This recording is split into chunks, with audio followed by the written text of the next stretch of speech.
Hello and welcome to Kingston Now. I'm Jimmy Buff. In the age of new media, of Twitter and Facebook and the blogosphere, two local entities have arisen to cover events and news. One is the Kingston News, and we'll be joined by its founder, Clark Richters, later in the show.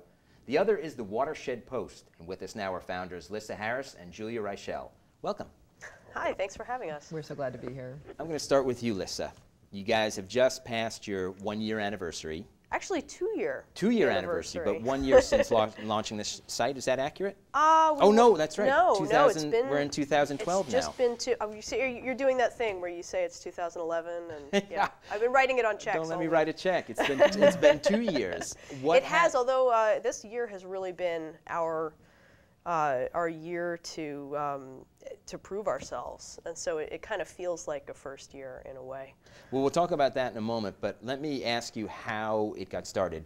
Julia, what was the intention behind the Watershed Post? Well, we were both journalists in Boston. I worked at a lawyer newspaper. Alyssa was a freelancer, and the Boston media scene was really collapsing. We were, I think this was in 2009, when we were watching the New York Times threaten to close down the Boston Globe, shut our major daily.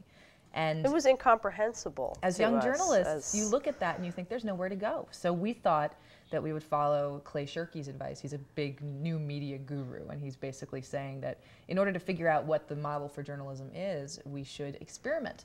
And we thought, okay, we have the skills, we have the training, which is unusual now because training is harder to come by. We should start an online newspaper because the entry-level barriers are very low. And so I had a mission. I had kind of a mission about this region because I grew up here and had always had a little bit of a pipe dream about, oh, wouldn't it be fun to run some sort of media outlet here? In the Catskills. In the Catskills, right? I should say. You know, for a while that was an alt weekly because I worked in alt weeklies in Boston, and that was the world that I knew. But that dream sort of evolved as the world did, and as the internet tools became more and more easy to use. Anybody can pick up these tools and learn how to use them now.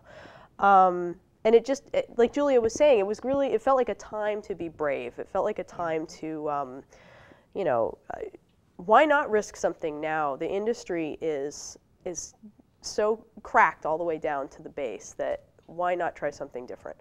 And we did. It's been really rewarding. And so you came from Boston, settled out in Delaware County? Is that in Delaware County, yeah. We started out in Delhi, and we moved to Andes, and now we're in New Kingston. So we're slowly creeping east. Maybe in another every 10 years we'll be in Kingston. I don't know. What did you do first? What were the first steps that you took to? I mean, it's a great name, Watershed Post, which references the Great Catskill Watershed. You know, it's a double-edged sword, and we did a lot of brainstorming about the name because sometimes we call people and they're like, "Oh, you're from the city and you're the DEP," and we're like, "No, we're an independent newspaper. The other side of that. We cover the DEP. We cover them. We're muckraking about the DEP." But we wanted to, well, there were two reasons. First off, everything has Catskills in the name around here. And so we wanted to be like, no, we're not going to contribute to that glut of C's in the phone book. We're going to do something different. But also we wanted New York City people to read it. Do you know where your water comes from? Yeah. It's an early tagline that we still have on one of our Twitter feeds, I think. Educating Manhattanites, people in Brooklyn, that this is where their water comes from, and by that they are bound to this and community Queens and Staten Island, don't forget, and the other Bronx. boroughs. Yes, thank you. Anyway, anyone out. But yeah, it's really, we are a part of this large community that's connected by the water, literally. I mean, we are stuck together. We cannot extricate ourselves from this relationship unless billions and billions and billions of dollars are spent, and even then, it's probably never going to happen. Well, no, they're entwined. New York City and its upstate watershed, and the politics are really intense. There's a lot of animosity, and New Yorkers are mostly oblivious to this. And we thought it was cool if people are kind of on the same page, if people on both sides of this equation are reading the same media, which doesn't happen that much because the local papers are really geared toward the locals, and then there's this sort of tourist media scene that exists that's kind of glossy and guidebooks and features, and it doesn't talk about the news. And so we're like, okay, why don't we do something that's going to appeal to both sides of this world? And I think that we did it. We do. Our stats are, I mean, they show about half our readers are from the city or the greater metropolitan area, and the other half are really from a bunch of different small towns scattered throughout the Catskills. It's awesome. Yeah, and we know locals are reading it. A guy showed up to my house to do some plumbing work, and he goes, "Oh yeah, I read the Watershed Post," and I'm like, "I've done my job." I don't like the internet much. These are people that are not into the internet. They read the Watershed Post because there's nothing else like it in print. Well, what makes it so unique? Tell me about that. Well, the coverage area, we're kind of crazy in that we carved a giant coverage area for ourselves. It's 5 counties: Ulster, Greene, Schoharie, Sullivan, and Delaware. And we certainly don't get everything, certainly not with 2 people, but you can do something online. You can aggregate other people's news. You can talk about the news that other news outlets are reporting, and also do your own. And we do a lot of that. 2011 was an extraordinary year for you guys, and it had a lot to do with the floods and Hurricane Irene and Tropical Storm Lee. We're going to talk about that next, okay? Great. Awesome. You're watching Kingston Now. More with Lissa Harris and Julia Reichel of the Watershed Post in a moment.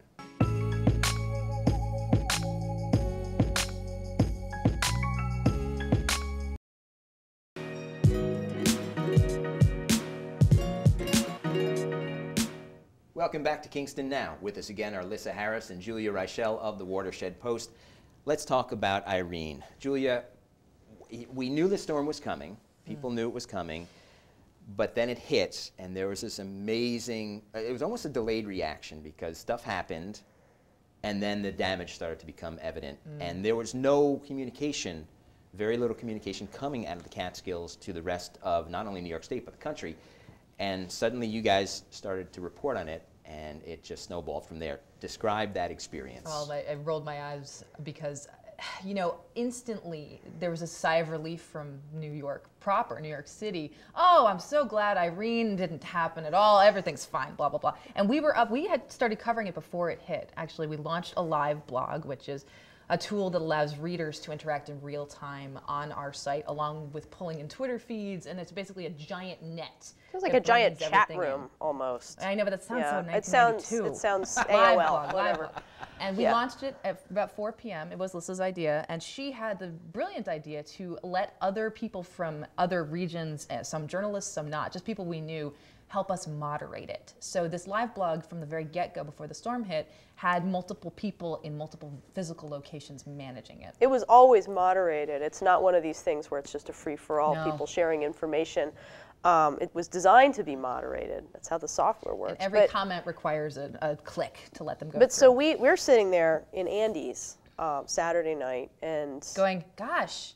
I'm just looking at the hydrographs all over the region, which are these, it's these yeah, the flow charts. They tell how yeah. high the rivers and creeks are rising. Yeah, so you can and, see and everywhere the that the USGS has a little monitoring Whitewater station. kayakers love that. It's great. Yeah. It's So great. do reporters, because we were looking at the flow chart going, Phoenicia is about to flood.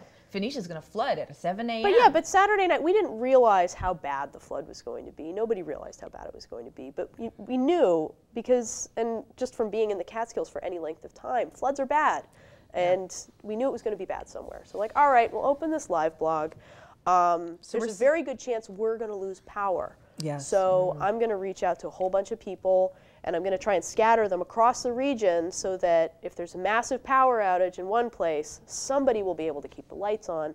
And that was my initial thinking. And I thought it would run for 24 hours maybe. Yeah. We ended up running it for, I think, 11 days, almost around the clock, always moderated. We had volunteers running it in 2-hour shifts. And the volunteers would, when people came in, and they would say, help, help, is Route 28 closed? Help, I don't know how to get in touch with this agency. People would help each other, and the moderator would help tell them what we already knew. They were like information, these helpful people that would collect all the information that we had gotten so far and guide people through it. And it gave people who were really, really in a bad way a good place to go where they could talk about what was happening to them as well. Now, locally, it was challenging for some folks to read this because they were without power and without cable and without internet access. So the people who were able to read it locally and post that was great for them. But a real service was done when people from out of the area, because you guys didn't lose power and internet, were able to discover what was really happening and what had happened in the Catskills, because there was sort of a Katrina feeling of being completely overlooked. Yes. Vermont was getting coverage because covered bridges being washed Why away was by We had covered bridges coverage? being because covered bridges washing away. We had the are- old Blenheim yeah. Bridge, Yeah. which was I the still what don't is it? The understand. longest covered bridge in the world, it washed something. away and nobody noticed. But was there video of it? Yes! Oh, okay. So, and there was, you know, incredible images of houses washing into the Schoharie Creek up in the Wyndham Well, you know area what I and think it happened was. there. You know what I think it was in part. When people hear New York, they think New York City. When people hear Vermont, they think cows and ice cream and rolling fields and mountains and.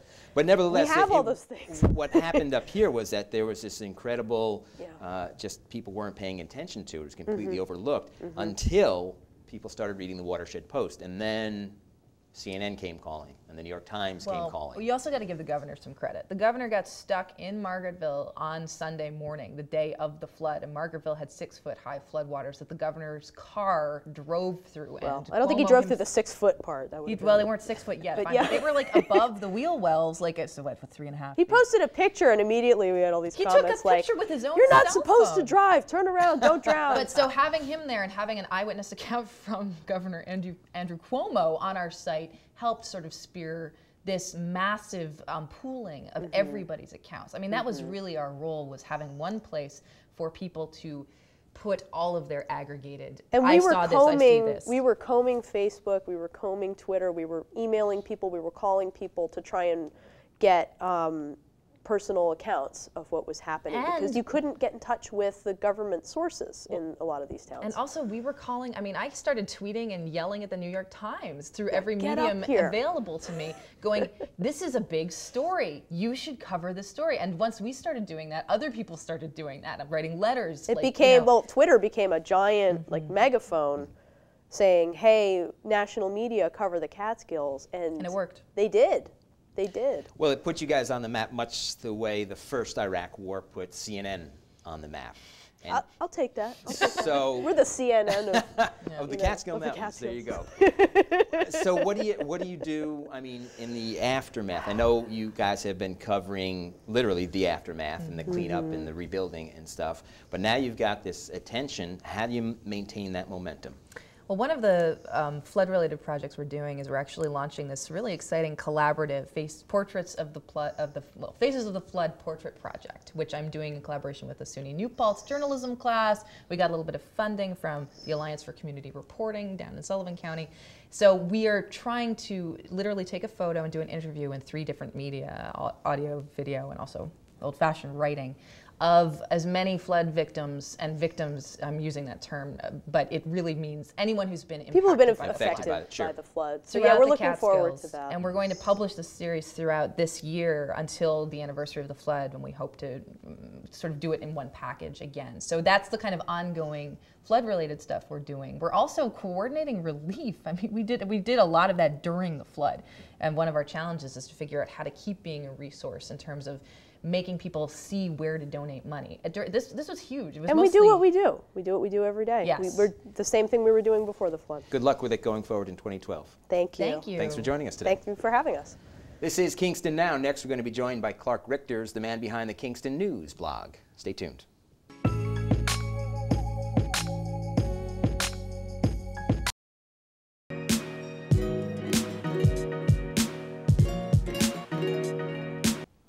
Welcome back to Kingston Now. This week we're talking with some new media folks here in Kingston and beyond. And with us now is Clark Richters, the founder of the Kingston News blog. Hi, Clark. How's it going? So when did the Kingston News blog get started? It started, I would say, a couple years ago, back in 2008. Just when I realized the ability to provide another service, because at the time I was doing public access locally here, and because of the funding of public access, it kind of like closed down, and I wanted to continue what I was doing with filming the meetings or parades and stuff like, other stuff. So I started putting, videos on YouTube and any kind of media source that I can use to keep it going, and it's been quite well. I mean, I had a little trouble around about when I first started, but I walked away from the trouble. Was that the issue with the former mayor Satile? Yeah, yeah. So, and that's kind of an issue that bloggers face. And I'll just give sort of a general outline of what happened. Is that you heard something, I'm not sure where you got your information, but there was an indication that there was going to be some perhaps legal trouble for the mayor that you thought, and you put it on the blog, and they said, nope, you got to take it down or we're going to take you to court. Right. Well, actually, I actually posted something I got through the mail anonymously. I thought it was funny, and I didn't realize how quick the internet moves, because of the the laws today are so the internet's moving more quicker than the laws are keeping up. So when you're working around blogs, you think that everything's all right until like I said, and he didn't really. I mean, he got upset, and I took it down. Yeah, they once thought you were defaming him. Right, and once I took it down, I thought everything was fine, and then all of a sudden, a month later, I got hit with a lawsuit.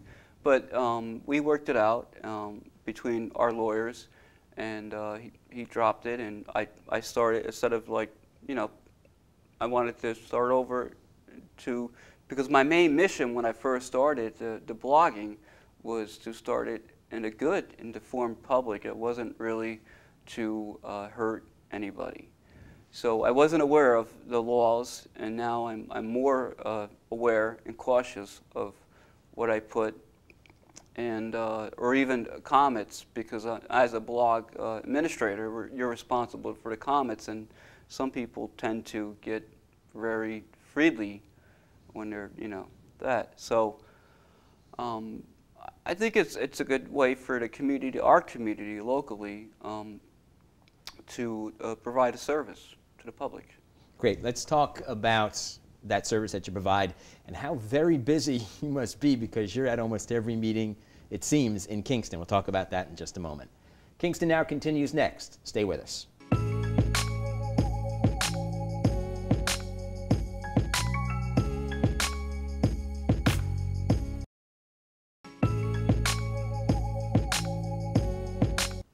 This is Kingston Now, and with us again is Clark Richters of the Kingston News blog. Clark, as I said going into the break, you're at all these meetings in Kingston, Common Council meetings, as you referred to in the last segment. Sometimes, actually, we talked about this off the air, sometimes you're the only person at a meeting. The other news organizations aren't there, and then you put this stuff up on the blog site. What is the motivation for that? Why are you so willing to put all that effort in?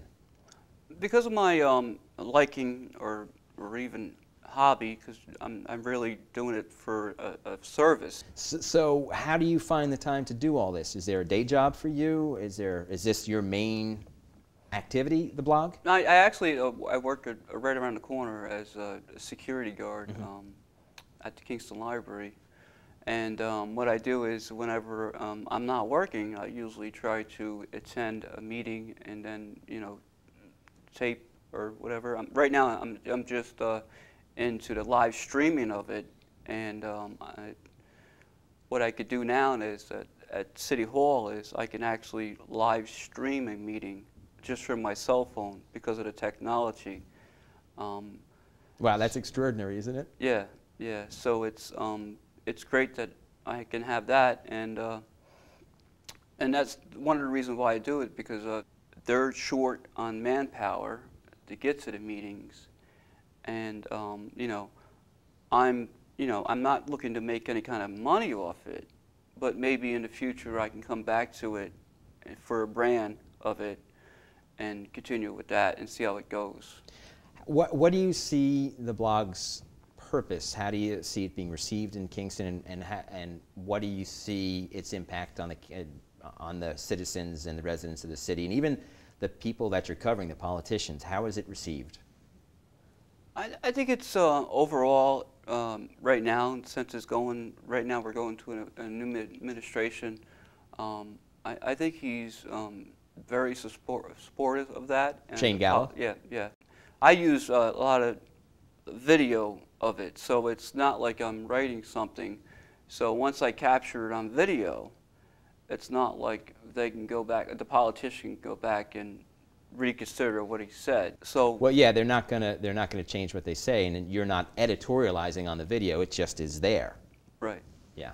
But I mean, overall, I mean, they welcome me to. I only had one meeting that all the women asked me to turn the camera off. Most of was it a public meeting? It was. It was at City Hall, and it was a neighborhood meeting. If you're a politician for a long period of time, you know what you can do and what you shouldn't do, and it's a good process. And 9 times out of 10, I get the information, give it to the public, and you know they're thankful for it, and the politicians are thankful for it. Terrific. Well, keep up the good work, Clark. Thank you. Thank you. That's it for this week. Our thanks to Lissa Harris and Julia Reichel of the Watershed Post. You can find them at watershedpost.com. They're on Facebook and Twitter too. And thanks to Clark Richters of the Kingston News, online at kingstonnews.blogspot.com and on Facebook. Kingston Now is also available online on our Facebook page, where you can make suggestions for future shows, and you can find a link to watch archive shows as well. For Kingston Now, I'm Jimmy Buff. See you next time.